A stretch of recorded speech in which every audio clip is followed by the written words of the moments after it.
এই মেয়েটি জানতে পারে সিও প্রতিদিন গার্লফ্রেন্ড বদলায় এবং তাকে অনেকগুলো টাকা দেয়। মেয়েটি তখন মনে মনে ভাবতে থাকে তার ভাইয়ের চিকিৎসার জন্য অনেক টাকা প্রয়োজন এবং সে যদি তার গার্লফ্রেন্ড হতে পারে তাহলে ব্রেকআপের পর সে অনেক টাকা পাবে। এরপর মেয়েটি কোনো না কোনোভাবে তার গার্লফ্রেন্ড হয়ে যায় এবং দেখতে দেখতে 3 বছর কেটে যায়। আসলে মেয়েটি এখন তার থেকে ব্রেকআপ চাইছিল, কিন্তু ছেলেটি তার সাথে কোনো ধরনের ব্রেকআপ করছিল না। আসলে মেয়েটি ছিল অনেক ভালো এবং সিওর সামনে অনেক ভালো ব্যবহার করতো। ঠিক তখনই ডাক্তার তাকে জানায় তার ভাইয়ের অবস্থা অনেক খারাপ। মেয়েটি তখন ফোন করে আসলে ছেলেটার থেকে ব্রেকআপ করার জন্য। এরপর দিন রাতের বেলা সিও যখন তার কোম্পানিতে মিটিং করছিল ঠিক তখনই হঠাৎ করে মেয়েটি কোম্পানিতে যায় এবং মিটিং চলাকালীন সে দরজা খুলে সেই রুমে ঢুকে পড়ে। তারপর হঠাৎ করে সিওকে বলে এত রাত পর্যন্ত যদি মিটিং করো তাহলে তোমার শরীরের অবস্থা খারাপ হবে। সবাই ভেবেছিল সিও হয়তো তাকে বকা দিবে, কিন্তু না, সে তার সামনে মুচকি হাসি দেয় এবং তখন সেখানে মিটিংটি শেষ করে ফেলে। এরপর মেয়েটি মনে মনে ভাবতে থাকে তাকে হয়তো আরো বেশি কিছু করতে হবে। ঠিক তখনই মেয়েটা স্যুপটি বের করে এবং সিওকে খেতে বলে আর বলে আজকের তো তার কাছে থাকার জন্য, কিন্তু সিও কোনো কথা বলে না এবং তার সাথে রুমে চলে যায়।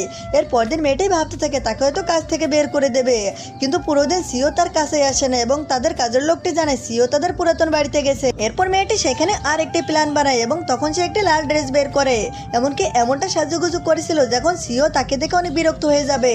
মেয়েটি তখন তারপর সেখানে দিকে রওনা হয়। অপরদিকে সিও সেখানে অনেক রেগেছিল, আসলে তার বাবার সাথে কথা কাটাকাটি হয়েছিল। ঠিক তখনই তার বাবা বলতে থাকে তার বিয়ে করার জন্য, কিন্তু সিও তার কোনো কথাই শোনে না। আসলে তার বাবা যখন দ্বিতীয় বিয়ে করেছিল তখন তার সৎমা এসে তাকে বাড়ি থেকে বের করে দেয়, কিন্তু সিও তার বাবার কোনো কথাই শোনে না এবং সেখানে তার বাবার কথাটি পুরোপুরি অমান্য করে দেয়।